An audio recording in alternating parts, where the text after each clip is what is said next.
지난달 말 미국과 이스라엘의 군사작전으로 시작된 이란 전쟁이 한 달을 맞았습니다. 중동에서는 종전 협상 얘기와 함께 지상전 가능성도 여전히 나오고 있는데요. 현재 중동 정세와 경제 영향 짚어보겠습니다.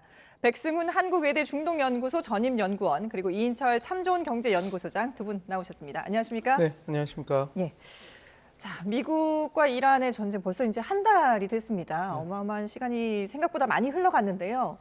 그런데 여전히 이제 뭐 대화를 한쪽에서는 하고 있다라는 얘기도 있지만 지상전에 대한 얘기도 나오고 있거든요. 일단 대화 측면을 먼저 좀 짚어보자면은 어느 정도까지 대화가 좀 이루어졌다고 예상을 해야 될까요? 물밑 협상은 지금 계속 되고 있는 걸로 다 우리가 이미 알고 있고 예. 미국이 제시한 15개 안 그리고 그것을 이란이 우리는 못 받아들이겠다 해서 5개 안을 던졌고 이제 계속 협상이 되고 있죠. 그래서 그 과정에서 48시간, 5일, 10일 이렇게 늘어났는데 네. 이것은 어떻게 보면 본 협상에서 올릴 어젠다, 의제들을 좀 결정하기 위해서 치열하게 서로 지금 삿바 싸움을 하고 있다고 보시면 될 것 같습니다. 그래서 미국 입장에서는 이게 협상이 진정되고 있다라고 얘기를 해야지 내가 주도권을 갖고 잘 통제하고 있다라고 하는 것을 시장과 국내 정치에 발신을 할 수 있으니까 네. 그렇게 얘기를 하는 것이고 이란 측에서는 내가 미국에 끌려가는 모습으로 협상장에 끌려가지 않겠다라고 하니까 우리는 협상한가 없다라고 해서 그런 어떻게 보면 양측이 거짓말을 하는 것은 아니고 그 회색지대에서 자기네들이 얘기를 하는 거죠. 그 두 주장이 다 틀린 말은 아닙니다. 왜냐하면 이란도 직접 미국과 지금 직접 협상을 하고 있지 않으니까 우리는 협상 안 했다라고 얘기하고 미국 입장에서는 무슨 말이냐 본 협상에서 얘기 나눌 안들을 지금 서로 이렇게 주고받고 하고 있으니까 협상하는 거 맞다. 그래서 양측이 틀린 말을 하는 것은 아니고 네. 지금 물밑에서 그 본 협상을 위해서 본 협상을 올릴 의제들을 관련해서 계속 치열하게 협상을 하고 있다. 예. 그렇게 보시면 될 것 같습니다. 그러니까 대화의 어떤 판이 깨진 건 아닌데 서로가 유리한 입장으로 자신의 입장을 얘기를 하고 있다라고 봐야 되는 거잖아요. 네, 한 가지 덧붙이자면 예. 그래서 이란에서 한 5가지 안은 핵 관련한 얘기는 여기서 없죠. 안 하겠다. 그러니까 그건 이후에 할 얘기고 지금은 이 전쟁 종전과 네. 그다음에 그 호르무즈 항행 관련한 얘기만 하자 이렇게 얘기를 하고 있고 미국은 안 된다.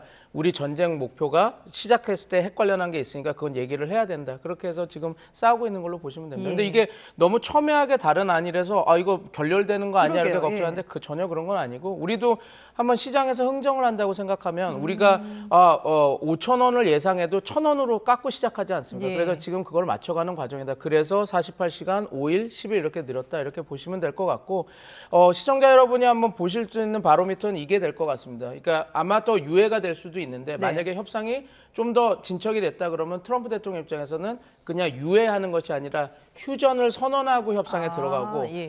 아니면 아직 유예만 하고 협상을 또 늘린다 그러면 지금 팽팽하게 대립하고 있으니까 이스라엘이나 이런 국가들 이스라엘의 공격을 조금 묵인함으로써 그 이란에 대한 그 공세도 압박하면서 또 협상을 계속 이렇게 밀어붙이려고 하는구나 그렇게 판단하시면 될 것 같습니다. 예. 그러니까 이번 전쟁이 시작됐을 때 미국 쪽에서 계속 얘기했던 게 우리는 최대 이제 4주에서 6주를 보고 있다라고 얘기했는데 벌써 이미 이제 4주 한 달이 지나갔잖아요. 그래서 그런지 루비오 국무장관이 수주 안에 끝낼 수 있다. 몇 주 안에 이 전쟁을 끝낼 수 있다라고 했는데 구체적으로는 한 2, 3주 안에 끝낼 수 있다. 그러니까 결국은 본인들이 예상한 시나리오대로 이 전쟁을 끌고 가고 있다라고 평가를 해야 되는 건가요? 저는 그렇게 보고 있지는 않습니다. 지금 트럼프 대통령과 지금 행정부가 나중에 저희가 더 분석을 해야 되겠지만 저도 지금 전쟁 중이기 때문에 하지만 제가 지금 내리는 판단은 과연 플랜 A, B, C가 있었는지에 대해서 되게 회의적으로 지금 보고 있거든요. 그래서 지금 왜냐하면 루비오 국무부 장관이 이렇게도 얘기했습니다. 우리가 지상군 파견 안 하고도 끝낼 수 있다라고. 그래서 좀 당황스러웠거든요. 그러면 지금 우리가 늘 제가 2, 3주 전에 얘기했던 그냥 우리가 군사작전만 성공했으면 이게 승리다 하고 나가려고 하는 안을 하나?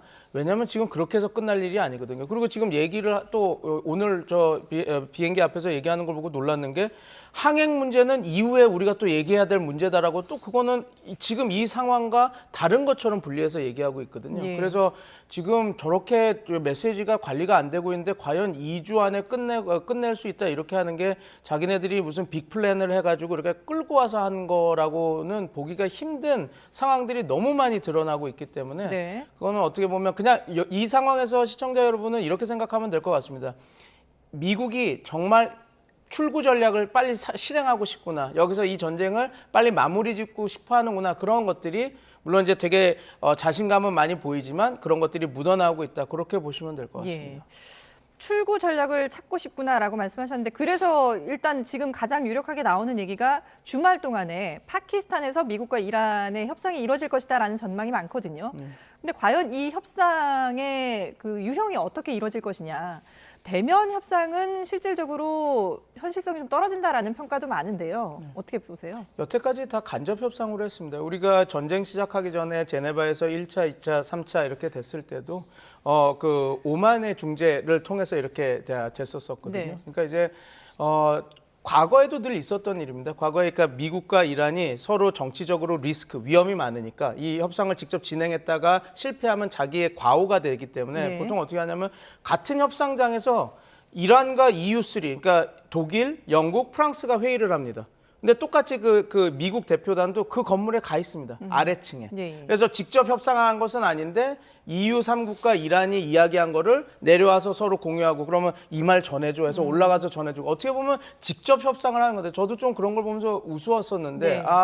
어차피 같은 건물에서 같은 의제라고 같은 날 하는 대표단들이 가서 얘기하는데 직접 면대면 협상 테이블에 앉지 않았다라는 것들로도 저렇게 외교적 수사를 우리는 만나지 않았다 할 수 있구나라는 걸 제가 누누이 봐서 말씀드린 대로 직접 협상이 될 수도 있고요. 만약에 직접 협상이 된다고 한다면 2018년 그 스냅백한 이후로 처음 미국과 그 이란이 만나는 것이거든요. 그러면 그것도 시청자 여러분 바로미터가 될 겁니다. 왜냐하면 직접 만나? 그러면 이제 협상으로 본격적으로 들어가겠구나 하는 하나가 될 수도 있고 네. 아까 전에 말씀드린 것처럼 그냥 유해로 해서 공격은 할 수 있는데 전력 시설은 안 때리고 유해해 줄게라고 하면 이게 좀 고조가 될 거라고 판단하실 수 있겠지만 또 미국이 조금 이란 측의 그 당근, 그러니까 휴전을 선언하고 간다? 이러면 이란한테 좀 더 주고 뭔가가 이렇게 진행되고 있구나. 그래서 그런 것들 몇 가지를 보시면 협상이 잘 진행되고 있구나. 조금 잘 안 돼서 좀 얕받고 그 수위가 좀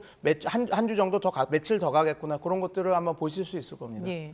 근데 지금 이란 쪽에서는 최고 지도자들이 계속해서 연이어 이제 참수가 된 상황이기 때문에 대면 협상에 나서기는 부담스러울 것이다. 암살의 위험도 있고 여러 가지로 나서기는 쉽지 않을 것이다라는 분석이 있는데 그래서 미국에서는 이란 지도자 2명에 대해서 일단 참수를 하지 않겠다. 이렇게 얘기를 했잖아요. 근데 미국의 입장은 그렇다 하더라도 이스라엘이 과연 이걸 받아들일 것이냐. 그동안에 사실 지도자들에 대한 참수 작전은 이스라엘이 거의 주도하지 않았습니까? 그리고 파키스탄에서 하는 게 그 의미가 있는 겁니다. 그러니까 파키스탄은 그 미국과도 친하고 이란과도 친하고 또 사우디아라비아랑도 되게 친합니다. 그리고 파키스탄은 네네. 걸프 주변국 중에 미군 부대가 주둔하지 않은 국가입니다. 그래서 상대적으로 그런 미국의 정보나 아니면 이스라엘 모사드의 활동이 상당히 제한되는 그래서 우리가 다 아는 것처럼 그 파키스탄에서 알카에다의 수장 오사마 빈 라덴도 이슬라마바드에서 얼마 떨어진 거기서 계속 숨어서 활동을 하다가 네. 암살을 당하지 않았습니까? 그래서 암살이 아니라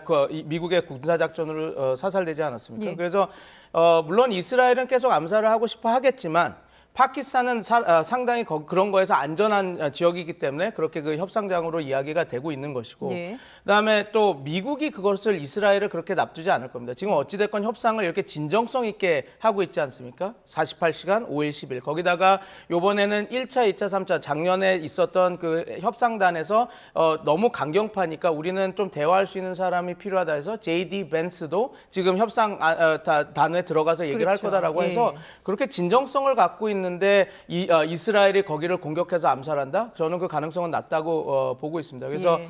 아마 협상이 파키스탄에서 진행이 될 텐데 우리가 좀 더 지켜봐야 될 것 같습니다. 진짜 대면 협상이 벌어질 건지 아니면 중재국 파키스탄을 두고 서로 이렇게 왔다 갔다 의견 교환으로 하게 될 것인지 아니면 또 이게 그 본협상 들어가기 전에 의제가 만나지가 않아서 네. 어쩔 수 없이 또 유예를 해야 될지 아니면 유예는 하는데 휴전하는 하면서 조금 더 시간을 벌지 이런 것들을 보면 지금 협상이 어떻게 진행되고 있구나를 알 수 있어서 예. 그런 것들을 좀 지켜보면서 앞으로 며칠간을 조금 보시면 될 것 같습니다. 예.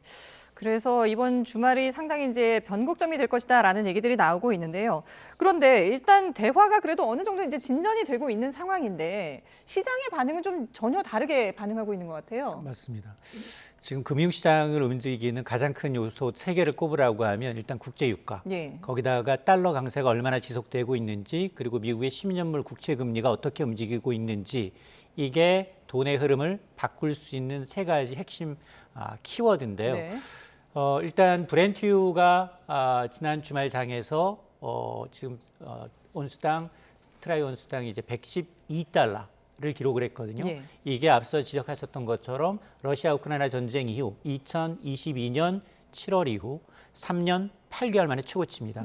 이게 가장 크게 작용을 하고 있는데요.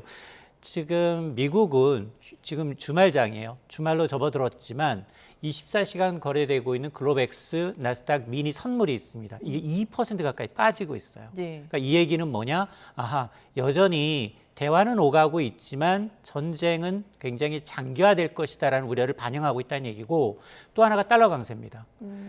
지금 달러 인덱스라고 해서 주요 6개국 통화 대비 달러의 강세를 나타내는 지표가 100을 넘어섰어요. 예. 이 지수가 계속해서 105, 110으로 올라가면 올라갈수록 달러 강세, 이 얘기는 뭐냐? 원화 약세입니다. 지금 원화는 새벽 2시까지 거래가 돼요. 지난 주말장 여기에서 1,511원 찍었습니다. 1,500원이 거의 노말이 된 상황이고요. 또 하나 가장 중요한 게 금리입니다. 예. 우리는 한은이 금리를 굉장히 오랫동안 동결해 왔어요. 그렇죠. 그런데 지금 미국이 이렇게 고유가발 물가 전망치가 OECD가 최근에 들어서 미국의 올해 물가 상승률 전망치를 4.2%로 얘기를 했습니다. 미국이나 한국은행이나 물가 목표치는 2% 내외예요. 그러면 연준의 목표치를 2배 이상 웃돌고 있다라는 얘기는 아하, 올해 미국은 금리 인하는 물 건너갔구나. 오히려 연내 금리를 한 차례 정도 인상할 수도 있다라는 걸 선반영하고 있는데 네. 전 세계 글로벌 금리의 기준 벤치마크 금리가 미국채 10년물이에요. 이게 지금 4.4%까지 치솟았습니다.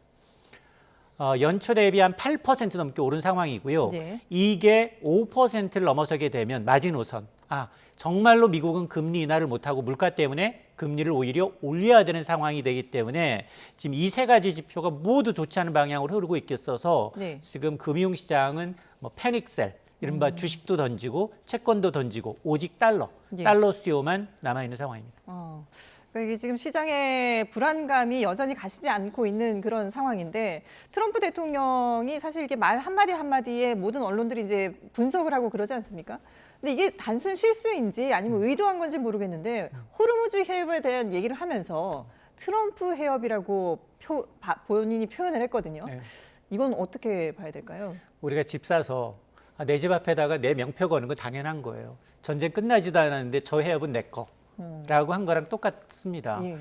뭐 트럼프 대통령이 워낙 이제 부동산 자산가잖아요. 부동산 개발을 통해서 부를 축적했기 때문에 네.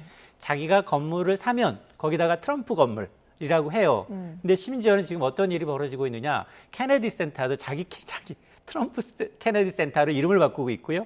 예. 마르라고 리조트로 가는 플로리다 도로가 있어요. 거기도 트럼프 블루버드라고 해서 트럼프 도로라고 하고 있어요. 예. 심지어는 트럼프 대통령의 생일을 그날을 국경일로 하자. 그리고 마운트 러시워라고 해서 대통령 이제 미국의 유명한 4대 대통령의 얼굴을 조각해 놓은 상에 옆에다가 내 것도 조각해 놔라. 이럴 정도로 자기를 우상화하고 있어요. 근데 예. 이건 좀 다른 게 아무리 뭐 호르무즈 해협이 전 세계 물동량이 한 20%를 가져간다 하더라도 네. 전쟁이 끝나기 전에 저기는 내 해협이야.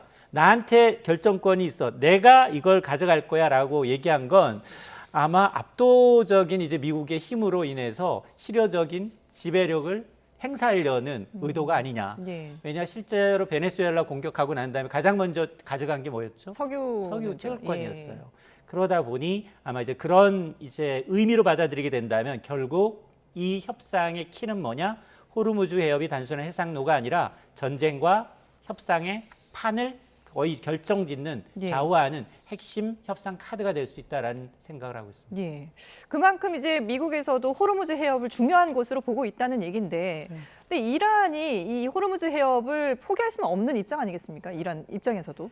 그리고 트럼프 대통령도 그렇고 이란도 그렇고 지금 문제가 있는 게 이건 국제협입니다. 예. 그리고 그 호르무즈 협은 그 누구도 영유권을 행사할 수 없는 지역이거든요. 그러니까 트럼프 대통령도 좀 이상한 소리를 하신 거고, 그다음에 그 이란 입장에서도 충분히 이해가기는 합니다. 왜냐하면 지금 전시 상황에서 네. 이란이 가질 수 있는 유일한 억제력은 호르무즈 해협을 봉쇄하는 거고 통제하는 거고, 그러니까 이게 유일한 생명선이고 이게 어떻게 보면 협상력을 키울 수 있는 유일한 거니까 우리가 이 통제권을 우리가 갖고 있는 거라고 하겠다, 우리가 이걸 유지하겠다라고 하는 상태에서 협상에 들어가겠다. 그래야지 협상력이 높아지는 그렇죠. 거거든요. 예. 그래서 이란도 그런 의도로 해서 이렇게 한 걸로 저는 선회해서 해석을 하고 있는데, 이게 만약에 양측에서 진짜 이걸 갖고 가게 된다, 이거 국제법 위반입니다. 네. 그러니까 트럼프 대통령도 이걸 트럼프 협이라고 할 수도 있지도 않고, 예. 지금 그래서 35개의 합참 의장들이 국가들이 모여서 우리는 전시에는 참여하지 않는데 이 전쟁이 끝나면 호르무즈 해협 항행 관련해서는 우리가 이야기를 하려고 들어가야 돼. 다자 틀을 만들어낸 거거든요. 네네. 그래서 우리나라도 포함이 돼 있죠. 네, 트럼프 예. 대통령이 뭐 트럼프 해협이라고 부르는 거, 그다음에 이란이 이건 내 소유라고 하는 것은 각자 자유일 수는 있겠으나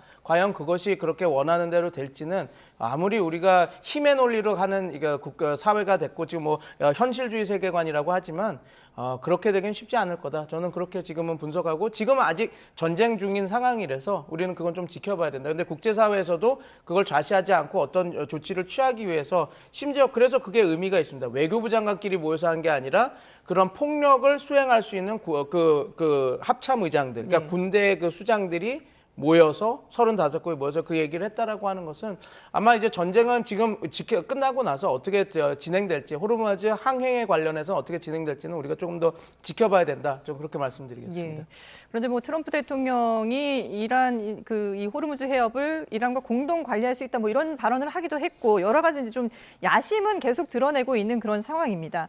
그런데 이란도 지금 이 호르무즈 해협에 뭐 통행세를 받겠다라는 얘기도 하고 있고, 그리고 트럼프 대통령이 이란이 미국에 큰 선물을 줬다라고 했을 때 이 호르무즈 해협에 통항권을 줬다라고 했는데, 이란은 또 그런 적이 없다, 트럼프가 거짓말하고 있다, 이렇게 얘기하고 있거든요. 이렇게 생각하시면 될 것 같습니다. 지금 타스님이라고 하는 이란 관영 매체에서 한 큰 대형 선박이긴 하지만 30억 정도 통행료를 받고, 이거라면 한 150조 정도 우리가 1년에 벌 수 있다. 그러니까 소위 이집트가 그 수에즈 운하하면서 하는 것처럼 하려고 하는데, 이거는 그 150조 이런 돈이 나오는 이유는 이게 자기네들의 협상 기준점입니다. 그러니까 나한테 전쟁 배상금을 이 정도는 줘야지 내가 할 수 있다. 그 기준은 뭔데라고 했을 때, 우리가 통행권을 이렇게 하고 이렇게 하는데 우리가 포기하고 이렇게 하는 거 아니냐, 이런 식으로 할 때 하는 거거든요. 네. 그래서 지금 과정이 ABC 그렇게 되고 있습니다.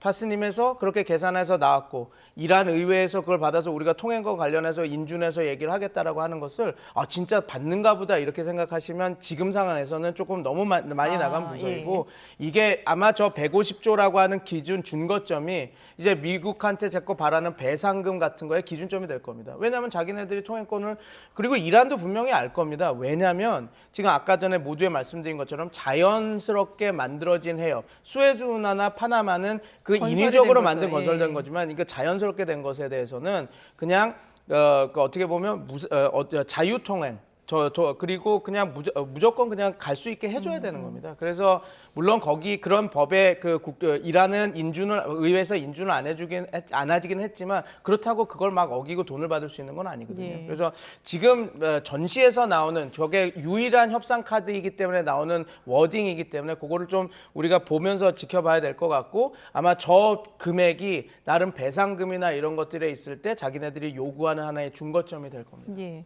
그러니까 호르무즈 해협 인근에 있는 국가이기 때문이지 소유권은 없는 그런 상황인 거잖아요. 근데 이란이 지금 이제 트럼프 대통령의 말이, 호르무즈에 대한 발언이 거짓말이다라고 하면서 선박을 막았다고 하는데, 그 선박에 중국 선적이 포함이 돼 있거든요. 근데 사실 이란과 중국은 지금 사이도 좋고, 그리고 실제로 호르무즈 해협에 그 통과하는 그 선박들로부터 받는 돈도 위안화로 받고 있는데, 이 중국 선박을 막았다는 거는 어떤 의미로 봐야 될까요? 맞습니다. 이거 다시 뭐 제가 이제 국제 정세에 대한 분석은 아니지만, 예. 그럼에도 불구하고 경제학적 이제 측면에서 좀 보게 되면, 예. 사실 미국 간, 이란 간 이제 이 호르무즈 해협을 둘러싼 이제 기싸움이 본격화되고 있는 게 아니냐. 그러면서 그동안도 사실은 중국 배는 무난히 통과했고요. 그렇죠. 미국과 이란과 적대국인 아닌 국가들의 경우에는 위안화 결제를 이제 근거로 해서 허용하겠다라고 얘기했는데 갑자기 또 이번에 보니까 오히려 중국 선박조차도 호르무즈 해협을 통과하지 못했다. 이게 또 금융시장엔 또 부정적으로 작용을 하고 있는데요. 예.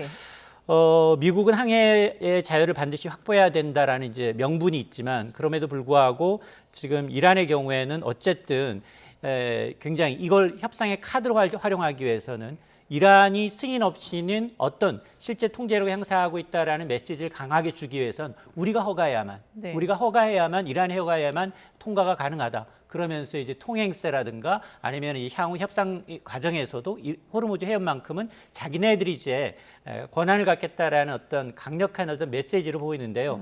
결국 이제 미국과의 기싸움에서 밀리지 않겠다는 이제 이란이 최종까지도 견딜 수 있겠느냐가 이제 가장 큰 관전 포인트라고 볼 수 있겠습니다. 예. 자, 이렇게 이제 호르무즈 해협을 두고 긴장감도 높아지고 있는데 실제로 이제 무력 전쟁도 긴장감이 여전합니다. 이스라엘도 이란을 공격을 또 했고요. 그리고 이란도 사우디아라비아에 있는 미군 기지를 또 공격을 했거든요. 대화가 이루어진다고는 하지만 여전히 이제 공격들은 하고 있는 상황인데 이 상황을 과연 어떻게 좀 바라봐야 될까요? 이스라엘 입장에서는 지금 협상이 진행되고 있는 거가 상당히 조급할 겁니다. 왜냐하면 이스라엘의 군사 목표와 미국의 군사 목표가 다르다는 거는 이미 다 기정사실, 우리가 다 알고 있는 사실이거든요. 그래서 뭐 이미 이스라엘 국방부에서도 얘기를 했죠. 이거 휴전 가능성도 있어서 우리가 이제 휴전을 대비해서 그 전에 우리가 공습 타겟과 공습 수위나 이런 것들을 다시 다 재종했다. 그 말은 휴전을 위해서 재조정을 해서 낮춰준 게 아니라 휴전되기 전에 우리가 때려야 될 것들을 다 때리겠다라고 해서 그래서 공습수를 올려가겠다라는 거거든요. 네. 그 말은 지금 어찌됐건 협정이 되려고 하게 되면 아직 이게 그 전력시설에 대한 공격의 유해지 다른 핵시설이나 아니면 다른 시설에 대한 어떤 그런 경제 인프라 시설에 대한 공격까지 트럼프 대통령이 안 하겠다라는 거 아니었거든요. 예. 전력 인프라만 그렇게 했지. 그러니까 당연히 이스라엘 입장에서는 공격을 계속 할 수밖에 없는 것이고 또 트럼프 대통령도 가만히 지켜보고 있을 겁니다. 왜냐하면 이란한테 메시지를 주는 거거든요. 어떻게 할 건데? 계속 니네들이 유해라 하면 계속 너는 막고 너네들의 그런 그 경제 인프라 시설들은 계속 부서져. 핵 시설들은 부서져. 지금 나랑 협상을 하는 게 가장 피해가 적을 텐데 그게 강압외교의 아주 특유의 그 방법이거든요. 네. 폭력을 이용한 외교를 밀어넣는 방식. 그래서 어떻게 보면 이건 어떻게 보면 당연히 진행되는 일이라고 보시면 될 것 같습니다. 그럼 당연히 이란 입장에서도 공격을 받았으니 그거에 대한 응전을 해야 될 수밖에 없는 상황이고요. 그래서 지금 사우디아라비아의 미군 기지를 때린 것은 상징적인 공격입니다. 이란이 그래도 통제 안에 있다라는 거죠. 네. 그럼 협상을 하고 있다라는 의미로 받아들이면 됩니다. 만약에 이란이 폭주를 했다면 더 큰 타격을 줄 수 있는 석유 생산 시설이나 담수화 시설을 공격했겠죠. 예. 그런데 이것은 우리가 공격을 받았고 이거는 그래서 우리가 응전하는 거니 미군 기지를 때리겠다. 이런 거는 당연히 그래서 요번에 벌어진 일들은 그런 과정에서 벌어지고 있다. 근데 저는 이제 이스라엘에 대한 비판을 좀 해야 되겠는데 부셰르의 원전을 때린 거 이게 어떻게 보면 위험한 일이거든요. 예. 다행히 방사능 유출은 없었습니다. 근데 이제 만약에 이게 원전을 때린 거거든요. 네. 만약에 부셰르를 폭격을 해서 방사능 유출이 있고 그 방사능 유출이 그 호르무즈 해협이나 걸프만으로 이렇게 흘러들었다면 이거는 또 다른 층의 문제가 되는 거거든요. 이거 전쟁 범죄입니다. 그리고 국제법 위반이기 때문에 물론 저는 그렇게 생각합니다. 이스라엘이 부셰르 원전을 때렸을 때는 나름 계산을 하고 공격을 했을 겁니다. 이게 그렇게 그런 부수적 피해를 상당히 해서 원전을 직접 때리지는 않았겠지만 네. 그래도 이런 것들이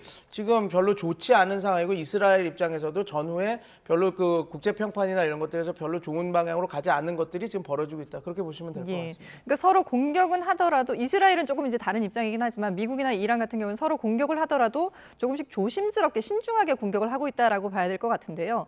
근데 미국이 지상군을 추가로 투입할 준비를 하고 있다라는 보도가 또 나왔어요. 그러니까 이미 그 호르무즈 해협 주변에 해병을 비롯해서 이렇게 인력을 이미 파병을 했는데 추가로 더 보낸다는 거는 17,000. 진짜 지상군 투입을 하겠다라는 의도인가요? 아니면 그냥 대화의 압박용인 건가요? 지상군 파견도 감안을 하고 있는데 우리가 볼 건 이겁니다.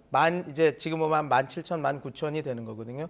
그 병력으로는 안정적인 그 지상군 작전을 오래 수행할 수 없습니다. 네. 확실합니다. 그거는 그래서 지금 나오는 여러 가지 분석은 이겁니다. 그러니까 지금 이란과의 협상을 압박하기 위해서 한 4가지 타겟을 지금 보고 있는 것 같다. 하나는 이 보낸 그 군사 작전 병력을 가지고 첫 번째는 납포된 선박 구출. 예. 그러니까 납포나 지금 뭐 막혀 있는 선박을 끌어내는 그 작전을 하거나 그거는 위험도가 가장 낮고 성공 가능성 높은 작전입니다. 그 다음에 그리고 어떻게 보면 이란에 대한 레버러지를 지렛대를 약화시킬 수 있는 거예요. 그 다음엔 이제 우리가 저도 몇 번 말했던 소툰부, 대툰부, 그 다음에 아부무사섬. 네. 그게 이제 어떻게 보면 그 호르무즈 항행을 방해할 수 있는 뭐라 그럴까 전략을 해서 실행할 수 있는 섬이거든요. 거기를 이제 점령을 해서 호르무즈 항행을 막는 이란의 역량을 떨어뜨리는 그런 작전이 될 수 있겠죠. 그 다음에 또 하나 나오는 게 라라크 섬입니다. 라라크 섬이 호르무즈의 바로 앞에 있는 큰 섬이거든요. 그래서 어떻게 보면 그 모기 함대 전략의 모든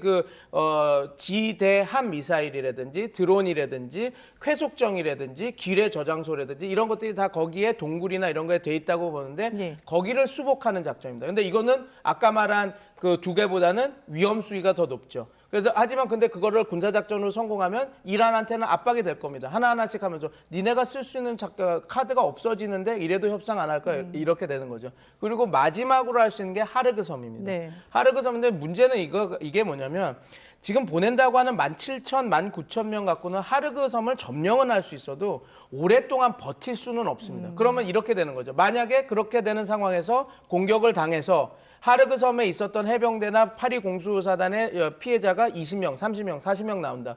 그렇게 되면 지금 이 전쟁을 트럼프 대통령은 전쟁이라고도 얘기를 못하고 있거든요. 네. 군사작전이라고 얘기하죠. 아. 왜냐하면 미 의회의 승인을 받지 네네네. 못해서 60일 이상 끌려면 의회 승인을 받아야 되는데 그걸 못 받고 있는 상태에서 지상군 파견을 무리해서 하고 거기서 20명, 50명 사람이 죽었다. 트럼프 대통령은 이 전투에서는 이길 수 있지 몰라도 만약에 국내에 들어가면 판판이 질 겁니다. 그래서 이게 상당히 위험한 수준의 군사작전이라서 앵커님에서 질문해서 단답식으로 딱 얘기를 한다면 지상군 투입 가능성 있습니다. 그러니까 압박 카드로서 지금 여러 가지 타겟을 하나하나씩 하면서 이란을 압박할 수 있겠죠. 근데 우리가 걱정하는 이게 너무 확대가 돼서 이제 진짜로 토털워 전면전으로 이란과 미국이 뭐 이란의 100만 군과 이런 미군이 싸울 수 있느냐? 그거는 절대 불가능하다라고 봅니다. 왜냐하면 2003년 이라크에 미국이 들어갔을 때 43만이 갔습니다. 지금 19,000 택도 없는 숫자입니다. 그래서 지금 전문가들도 이란에 가서 군사작전을 하려면 70만이 있어야지 가능할 거다라고 얘기를 하고 있어서 지금 우리가 당연히 이게 확전이 되고 그런 지상군이 파견돼서 좀 이렇게 고조되는 거는 걱정해서 봐야 되겠지만 네. 뭐 이게 무슨 이란과 미국의 100만 대군과 미군이 이렇게 부딪히는 거는 지금 상황에서는 가능성이 상당히 낮다 이렇게 보시면 될 것 같습니다. 예. 지상군 투입은 여러 가지로 부담스러울 수밖에 없는 그런 상황인데 트럼프 대통령이 뭐 이제 앞서서 백 위원님께서 전투에선 성공할 수 있지만 트럼프 대통령이 입을 상처도 만만치 않다라고 했는데 실제로 지금 중간 선거 전에도 지금 보궐선거에서도 플로리다가 자신의 텃밭인데도 불구하고 졌지 않습니까? 맞습니다. 그러니까 경제적으로도 트럼프 대통령이 상당히 좀 부담을 입을 수밖에 없는 상황인데 이란 전쟁에서 어떤 실리를 좀 트럼프 대통령 생각을 하고 있을까요? 맞습니다. 정확하게 이제 우리 시간으로 이제 한 달이 넘었습니다. 예. 2월 28일에 시작된 전쟁이 장대한 분노 작전이 오히려 부작용이 더 커서 트럼프 대통령의 핵심 지지층인 마가 지지층도 지금 떠나고 있는 상황입니다. 예. 말씀하셨던 것처럼 이제 11월 중간 선거가 있지만 뭐 주지사라든가 보궐선거에서 보면 공화당이 전패를 했어요. 하물며 자기의 텃밭에서도. 네. 보통 이제 선거에서 10%포인트 이상 민주당을 이겼던 곳에서조차도 트럼프 대통령의 지지율이 급격하게 떨어지고 있습니다. 예. 때문에 트럼프 대통령이 이번 오판한 게 아니냐. 라면서 이제 출구 전략을 짜고 있는데 이란이 이제 그만큼 협상에서 이제 빨리 이란은 이제 시간은 끌면 끌수록 트럼프 대통령의 어떤 이제 지지율은 더 떨어질 수밖에 없고 특히나 호르무즈 해협이 장기 봉쇄화되면서 미국인이 가장 민감해하는 기름값이 오르고 있다는 겁니다. 예. 자, 이런 상황으로 미루어서 오늘 뭐 당장의 어떤 뭐 4월 6일 시하는 디데이는 있습니다만 당장의 동전선언이 나왔다 하더라도 네. 지금 한 단계 올라간 국제유가는 내려올 생각을 안 한다는 겁니다. 특히 이제 트럼프 대통령이 가장 걱정하고 있는 건 이제 중간 선거 이전에 어쨌든 이제 그 과시적인 성과를 내기 위해서 동맹국들한테 비용과 위험을 전가하고 있지만 예전과 같지 않아요. 예전처럼 이제 트럼프가 전 세계 이제 이 경찰 역할을 했던 이제 기축통화국이었던 미국이 원하면 다 도와줬던 시대는 갔다.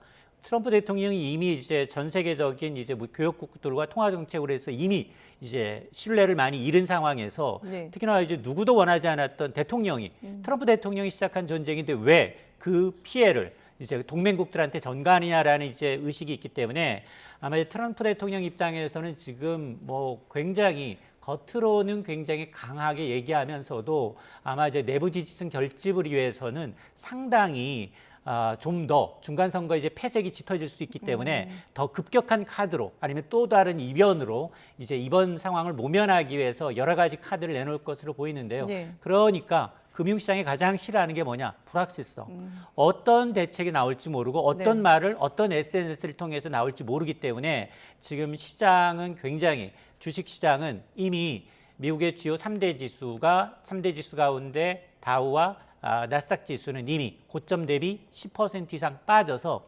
본격적인 조정 국면에 들어갔다. 이 얘기는 뭐냐? 미국인들의 이제 유가에 대한 부담뿐만 아니라 이제 이 자기 소비할 수 있는 여력, 네. 이제 자기의 어떤 주머니도 가계의 이제 저축 여력도 굉장히 줄어들고 있다라는 얘기입니다. 예. 그래서 그런지 이제 트럼프 대통령은 계속해서 경제적인 부분에서는 자신감을 좀 보이고 있는데 속내는 어떨지 모르겠지만 자신감을 보이고 있는 게 전쟁이 끝나고 나면 경제가 로켓처럼 급상승할 것이 성장할 것이다라는 표현도 했었고요. 그리고 그 이전에 또 돌아보면은 이번 전쟁으로 미국이 얻은 게 많다. 뭐 원유도 우리가 더 많이 팔고 있고 미국의 원유가 더 인기가 있어질 거고 그리고 실제로 이제 그 LNG 같은 경우에는 미국 LNG 기업들의 수익이 많이 나고 있다. 뭐 이런 보도도 나오고 있잖아요. 현실적으로 어떻게 좀 봐야 될까요? 우리나라도 반도체는 잘 나가요. 예.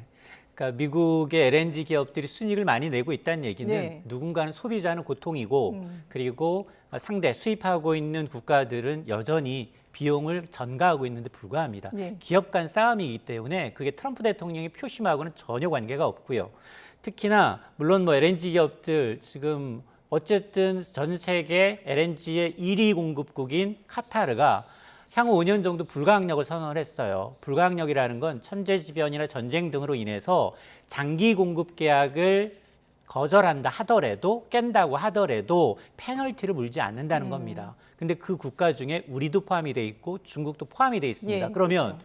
당장 5년 동안 장기 계약든 맺었던 국가들은 어디다 손을 벌릴 것인가? 지금 가장 많이 LNG를 파는 게 미국이에요. 미국, 호주, 인도네시아 이런 국가들이 지금 LNG를 많이 팔고 있기 때문에 여기는 지금 웃돈 받고 팔고 있습니다. 그러니까 예. 순이익이 천정부지인 거예요. 예. 이런 이제 하나의 에너지 국가의 이제 이런 에너지 기업들의 이득이지만 실질적으로 주말장에서는 매그니피센트 7이라는 7개 종목은 시가총액이 하루 만에 500조 원이 허공으로 사라졌습니다.